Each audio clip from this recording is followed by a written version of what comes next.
Hi dear friends, welcome back to my channel. Today in this video, I'm going to show you how to turn off auto updates on your Realme device. Before starting the video, please don't forget to subscribe to our channel and also hit the like button. So, let's get started.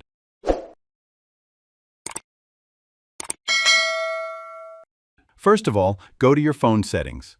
Then scroll down until you find the About Phone option. Now go to the About Phone. Here, tap on Realme UI. After that, from the top right side, click on the settings icon. Then click on Auto Download. Here, choose Do Not Allow. Then click on Disable. After that, if you see Auto Update Overnight is turned on, then turn it off. That's it. So friends, this is the way you can easily turn off auto updates on your Realme device. If you found this video helpful, please don't forget to subscribe to our channel.